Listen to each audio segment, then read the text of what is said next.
क्योंकि आम जन और व्यापारी मिलकर के सरकार बनाती है, चाहे निगम की हो छोटी सरकार, चाहे बड़ी सरकार हो। तो इन सबसे भी राय लेनी चाहिए कोई भी चीज लागू होने से पहले। व्यापारी आज जागरूक है, व्यापारियों से अगर आप एक बार वार्ता करें, बैठे बिठाएं, उनसे बात करते, तो शायद आज ये नौबत नहीं आती कि हमें यहाँ विरोध करने आना पड़ता। होगा व्यापार मंडल के अपने इतने भाई हैं, जो भी वहाँ का प्रतिनिधिमंडल है वो हमारे साथ बैठ के और फिर जो सहमति बनेगी जिस चीज पे वैसे कार्य किया जाए। हमारी एकता जिंदाबाद, हमारी एकता जिंदाबाद, हमारी एकता जिंदाबाद, व्यापार मंडल जिंदाबाद, व्यापार मंडल जिंदाबाद, पंकज महसून जिंदाबाद, पंकज महसून जिंदाबाद, हमारा नेता कैसा हो, पंकज भाई कैसा हो। भाई लोग जब तक आना बंद नहीं होंगे तब तक देहरादून में काम जो है सरकारियों का नहीं बढ़ेगा। तो हम आज भी यही कहेंगे, हमारा यही वो है कि भारी लोग आना बंद हो, जिससे कि देहरादून का व्यापार बढ़े। क्योंकि आज पलटा बाजार में 2 लोगों की दुकान में बोनी में भी खतरा है। बाजार बंद होंगे, संस्थान बंद होंगे और सड़कों पर उतरेंगे व्यापारी, यही विकल्प है। अगर सरकार हमारी, वैसे हमें आश्वासन मिला है कि इस पर आज भी अखबार में आ रखा है कि जो भी होगा इसमें उचित ही माफी की कार्रवाई की जाएगी। ठीक, कुछ रहम करो, बच्चे हैं, जीएसटी के नाम पर ये बात हो गई थी। अब टैक्स बहुत है, जिससे देश चल जाएगा। चल रहा है देश, यहाँ से लेकर लाहौर तक देश चल रहा है, कराची तक चल रहा है देश। ऑनलाइन से भरा हुआ है व्यापारी। हम जब कोई भी लड़ाई लड़ते हैं, कोई भी अपनी बात को रखते हैं, तो ये धूप, बारिश, आंधी, तूफान हमारे लिए कुछ नहीं है। वैसे व्यापारी तो तबने के लिए ही पैदा हुआ है। व्यापारी एकता, सब लोग आ जाओ, संजीव जी सब आ जाओ इधर को, छाए मत ढूंढो अभी तो। और एकता, व्यापारी एकता, हम सब एक है, हम सब एक है, हम सब एक है, हम सब एक है, व्यापारी एकता, व्यापारी एकता। क्या कहेंगे, आज ये ट्रेड लाइसेंस शुल्क के लिए एक नया विकल्प शुरू हो गया और उससे पहले भी व्यापारी कभी बड़ी आर्थिक स्थिति से जूझ रहा है, तो आखिर ये कब तक और कहां तक? देखिए, आज हम लोग सब जगह एकत्र हुए हैं और व्यापारियों की पीड़ा को लेकर एकत्र हुए हैं। जिस प्रकार से एक नया नियम लागू नगर निगम द्वारा करा जा रहा है लाइसेंस शुल्क के नाम पर, वो कतई व्यापारियों को बर्दाश्त नहीं है। क्योंकि मैं बताना चाहता हूं कि बहुत अनेक प्रकार के टैक्स, चाहे वो जीएसटी के रूप में है, चाहे वो और इनकम टैक्स के रूप में है, चाहे वो और कई प्रकार के टैक्स हम पहले ही भर रहे हैं।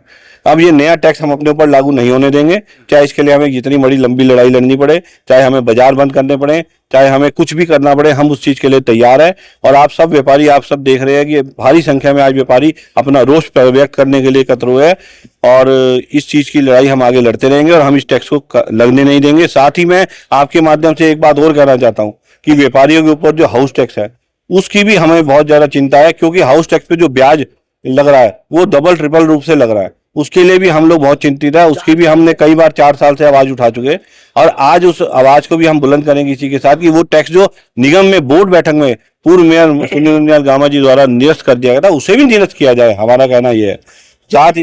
साथ ही और भी चीजें हैं जो भी व्यापारी का उत्पीड़न नहीं होना चाहिए और मेरा आपसे बार बार यही निवेदन है। पर पहले जब माननीय सुनील गामा जी थे, आपने इसका विरोध किया था और ये तय हो गया था कि अब ये टैक्स लागू नहीं होगा। ये फिर से फायदे कैसे खुलने का क्या मकसद? देखिए, मैं समझता हूँ कि इन चीजों पे कई बार मैं ये देखता हूँ, अभी आप कई बार मैं जो शासन को साथ जब वार्ता होती है तो मुझे लगता है कि प्रशासन के कुछ अधिकारी भी इसमें अपनी बात को बढ़ चढ़ करके शासन को बताते हैं कि नहीं ऐसा ये हो जाएगा तो अच्छा होगा। तो मैं कहता हूँ इस तरह की चीजें नहीं होनी चाहिए। व्यापारिक हितों में हो चाहे आम जनता के हितों में हो, क्योंकि आम जन और व्यापारी मिलकर के सरकार बनाती है, चाहे निगम की हो छोटी सरकार, चाहे बड़ी सरकार हो। तो इन सबसे भी राय लेनी चाहिए कोई भी चीज लागू होने से पहले। व्यापारी आज जागरूक है, व्यापारियों से अगर आप एक बार वार्ता करें, बैठे बिठाएं, उनसे बात करते, तो शायद आज ये नौबत नहीं आती कि हमें यहाँ विरोध करने आना पड़ता। क्योंकि इस प्रकार की चीजें तब होती है जब आप बिना किसी की राय लिए, बिना किसी की बात को समझे। आप देखिए अभी पिछले दिनों बुक सेलरों के साथ क्या हुआ। अब बुक सेलर उस दिन अपनी दुकानों की सील कर दी गई, पर अभी थोड़े दिन पहले आपने देखा होगा 2 दिन पहले हाई कोर्ट के आदेश ने उसे खोल दिया। तो क्या है इस चीज, मतलब किस प्रकार की चीजें प्रदेश के अंदर आज प्रशासन द्वारा की जा रही है। तो मैं चाहता हूं कि इन सब चीजों को बंद किया जाए और व्यापारियों की हो चाहे आम जनता की हो, इस समस्या को समझा जाए और इस प्रकार की चीजें नहीं होनी चाहिए।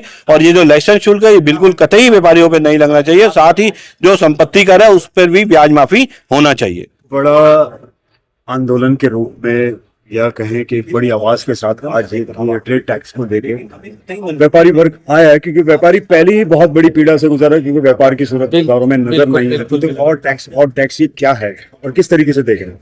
देखिए, ऐसा हो गया सरकार, जैसे कि सरकार को सारा कुछ, सारे खर्चे व्यापारियों से ही टैक्स के ऊपर टैक्स लगा कर लेने। पहले कोई कम टैक्स थोड़ा ना दे रहे हैं व्यापारी। जितना प्रशासन शासन चल रहा है वो व्यापारियों से ही चल रहा है। व्यापारी जो है सरकार की रीढ़ की हड्डी है। अब एक गाड़ी पे आप इतना ही तो वजन डालोगे ना जितनी वो गाड़ी चल जाए, है ना। अब छोटे हाथी पे 10 टायरे का वजन डालो, व्यापारी पे वजन डालते जाओ तो ये औचित्य नहीं है। आप व्यापारी को कम से कम संभलने का मौका दो। अभी कोरोना झेला है व्यापारी ने, दुनिया की मदद करी है, सब सरकार की मदद करी है व्यापारी ने, है ना। व्यापारी पे इतना, और इस समय ऑनलाइन की वजह से काम पर मंदी छा रखी है, चारों तरफ काम बिल्कुल डाउन है मार्केट में। और इसलिए व्यापारी के ऊपर किसी भी तरह का टैक्स हम बर्दाश्त नहीं करेंगे और हम इसी तरह आंदोलन करते हैं। सर, पहले ये टैक्स टल गया था और समझते थे कि खत्म हो चुका, दोबारा फिर उठ गया। इसके बाद अगर ये सुनवाई नहीं होती तो फिर विकल्प क्या है और क्या व्यापार मंडल विकल्प कोई है नहीं, विकल्प फिर बाजार बंद होंगे, संस्थान बंद होंगे और सड़कों पर उतरेंगे व्यापारी, यही विकल्प है। अगर सरकार हमारी, वैसे हमें आश्वासन मिला है कि इस पर आज भी अखबार में आ रखा है कि जो भी होगा इसमें उचित ही माफी की कार्रवाई की जाएगी। आज के इससे देखिए, ये तो अभी शुरुआत है। अगर ये टैक्स माफ नहीं होता है तो फिर ये बाजार बंद करेंगे, हम पूरा आंदोलन करेंगे। और हम चाहते हैं कि व्यापारी का उत्पीड़न बंद हो, क्योंकि आए दिन कोई ना कोई लागू हो जाती है जो कि नहीं है, सही है। हम ये चाहते हैं ये सब खत्म हो और व्यापारी को अपना काम करने दो। पलटन बाजार का हालात बहुत बुरे हैं और हर शहर के, पलटन बाजार को छोड़ो, आप कोई भी शहर चल लो उत्तराखंड के, सब में हाल बहुत बुरे हैं। हम चाहते हैं कारोबार सबका बढ़ता रहे और इसी तरह व्यापारी जो है आगे बढ़ता रहे। कितनी कठिनाइयों के साथ व्यापारी वर्ग इस टाइम गुजर बसर कर रहा है, क्योंकि देखिए, कारोबार की बड़ी काफी ऑनलाइन की वजह से। और देखिए, हम लोग ऑनलाइन भी है, दूसरी कुछ लोग है, भारी लोग है। मैंने आपको एक बार पहले भी आपकी वीडियोस में कहा था कि भारी लोग जब तक आना बंद नहीं होंगे तब तक देहरादून में काम जो है व्यापारियों का नहीं बढ़ेगा। तो हम आज भी यही कहेंगे, हमारा यही वो है कि भारी लोग आना बंद हो, जिससे कि देहरादून का प्यार बढ़े। क्योंकि आज पलटन बाजार में 2 लोगों की दुकान में बोनी में भी खतरा है, बोनी नहीं हो पा रही है लोगों की। तो हम चाहते हैं पलटन बाजार व्यापारियों काम बढ़े, और पलटन बाजार के मैं चाहता हूँ उत्तराखंड के हर व्यापारी काम बढ़े, लेकिन उसके लिए व्यापारी को एक होना पड़ेगा। और उसके अलावा भारी लोग जितने हैं इन पे रोक लगानी पड़ेगी। अगर इन पे रोक नहीं लगाई तो एक दिन देहरादून का बहुत बुरा हाल होगा। आज 9 साल हो गए, जबकि हम कई बार मांग कर चुके हैं और कोरोना काल का माफी भी चाह रहे हैं 3 साल का, लेकिन हाउस से पास है, हाउस से 23 में पास हो गया था आखिरी मीटिंग में, बोर्ड मीटिंग में, कि कोई ब्याज वसूली नहीं की जाएगी, लेकिन अभी भी ब्याज वसूल किया जा रहा है। तो हमने पिछली बार आपके संज्ञान में लाए, ये बहुत बड़ा मसला है।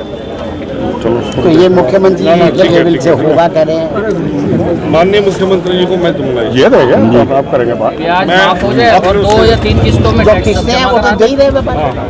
भारत माता की, भारत माता की। ट्रेड टैक्स लाइसेंस को लेके बड़े एक मिनट प्रदर्शन की सूरत में आया है और काफी आशाएं आपके साथ लेके आया है। तो इस विषय पे क्या कहेंगे और किस तरीके से देखते हैं इनकी सुनवाई को लेके? देखिए, आज समस्त अपने व्यापारी भाई आज आए हैं निगम में और बड़े सौहार्दपूर्ण तरीके से सबने अपनी बात रखी है। और हमने भी जो है, जो अपना लाइसेंस टैक्स है, इसको हमने 31 तारीख तक का उसमें समय दे रखा है, आपस में विचार विमर्श करके, और सहमति के आधार पर ही हम इसमें कोई बड़ा निर्णय लेंगे। जो भी निर्णय लिया जाएगा वो सहमति के आधार पर होगा।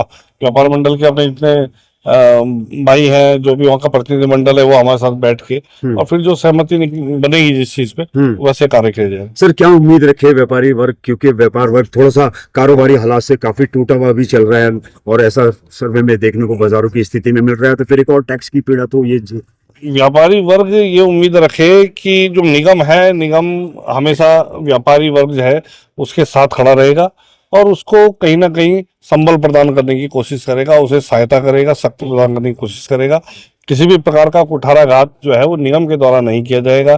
किसी प्रकार का कोई ऐसा कुछ थोपा जाना ये भी निगम के द्वारा नहीं किया जाएगा। बस ये है कि कैसे करके अपना जो देहरादून है वो उन्नति की ओर चले, उसमें सभी लोगों की जिम्मेदारी है। अपनी जिम्मेदारी समझते हुए और जो भी सहमति बनेगी उस आधार पर कार्य किया जाएगा।